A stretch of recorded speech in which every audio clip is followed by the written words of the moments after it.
Hey, mythology students, welcome back. This is my presentation on Perseus and how he fits into the hero's journey. So, um, I do want to talk about his call to adventure, um, even though it does his separation does start first. We'll just go through it in this order. Um, Perseus's call to adventure happens when the king of Seriphos, the island where he's living. Remember, he has this whole adventure before, when he's just an infant. But as a boy, he stands up at this gift giving ceremony and promises to get the king of Seriphos, a total tool named Polydectes. He's going to get Polydectes, the head of Medusa. Now, why, when he does he do it for selfish reasons or selfless reasons? Well, he does it for selfless reasons. He is trying to fit into Seriphos society with the custom of giving a gift. The king has tricked him into doing this. The king isn't even getting married to the person that he says he's getting married to. He is trying to get Perseus, and because of Perseus's naivete, because he is still a boy, he makes this oath that he will not come back to Seriphos without the head of Medusa. So his call to adventure is to go get the head of Medusa, and he does it for selfless reasons. Let me see if I can make this work here. There we go. Selfless. Okay. Now, his separation from the rest of the world and his wise guides, he started at birth. He is the son of Zeus. Zeus visited his mother Danae as a shower of gold. And here is one of the more tasteful paintings of the shower of gold sort of beaming down into Danae's lap there. So he is the son of Zeus. Now, another candidate for his wise guides, of course, and his separation would be Athena and Hermes.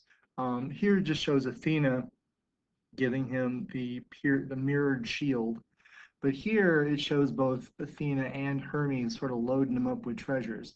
Now, he does also go to the nymphs of the north to get the helmet of invisibility, the flying sandals, and the bag that can hold anything, the fifth dimensional pocket, for those of you who like science fiction stuff.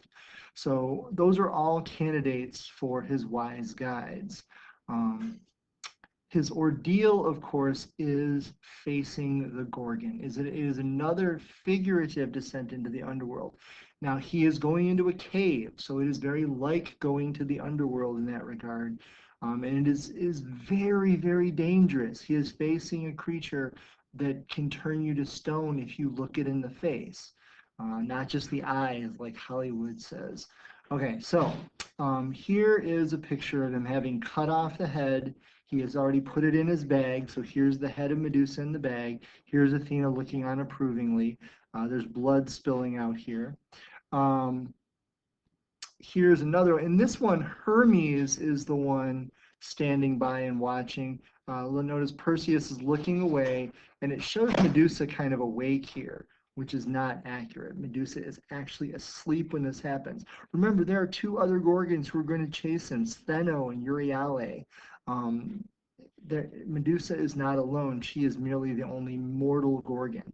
So even though he has a lot of help from his wise guides, it is an extremely dangerous thing that he does.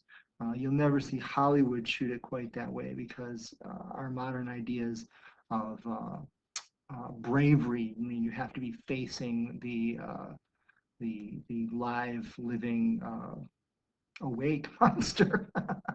All right, so I like this one here. This is a bit of street painting, but it actually shows Pegasus being born from the severed head of Medusa. So that's pretty cool. We mentioned last time that Pegasus, the most beautiful thing in Greek mythology, is born from the ugliest thing in Greek mythology. And I kind of like how Perseus, looking into the shield here, sees how sad Medusa looks. So this is kind of a cool painting or chalk art. Okay, so his maturation. Perseus has some really cool things happen. First of all, when he goes back to the Isle of Seriphos, he learns that he has been tricked the whole time and that this was all just a ruse to get rid of him so that the king could marry his mother Danae. So what he does is, when challenged to show the head of Medusa, he does, and here he is turning the evil Polydectes to stone. I got that one. This one's pretty cool because he's saying, "Mother, close your eyes," and here it actually shows Danae uh, closing her eyes while the king and his counselors are turned to stone by Perseus.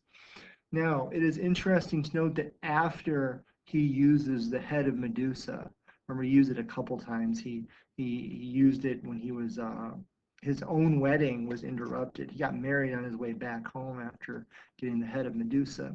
But what's kind of important here is the fact that it's too dangerous to leave this in the hands of a mortal. So, and Perseus has become wise enough to know this. And so he gives the head of Medusa to Athena. Athena gets the head. She puts it on her breastplate. So here is the breastplate of Athena with the head of Medusa on it. The snake fringed Aegis now has its little face in the center. There's a bunch of different versions of this, but I kind of like that one. Um, Here, this shows Athena and Hermes discussing the fact that Perseus is giving back all of the gifts he got. He gives back the helmet of invisibility. He gives back the sword that can cut through anything. He gives back the mirrored shield. He gives back the bag that can hold everything. And I can't believe it, but he gives back the winged sandals. So he gives all those back to the gods. I don't know if I could do that. I honestly don't think that I could give all that stuff back. I would want to keep the sandals. But like I said, Perseus has become, where's the word? Wise. He knows that this is the wrong thing to do to keep this stuff. This stuff belongs to with and to the gods. So he gives it all back. Then he and his mother go back to where they once belonged. He goes back to the city of his birth, Argos, and his grandfather, Acreus. Remember, Acreus had a prophecy that his grandson would kill him. So Acreus flees and leaves the throne, and the people of Argos say, "Perseus, will you please be our new king?"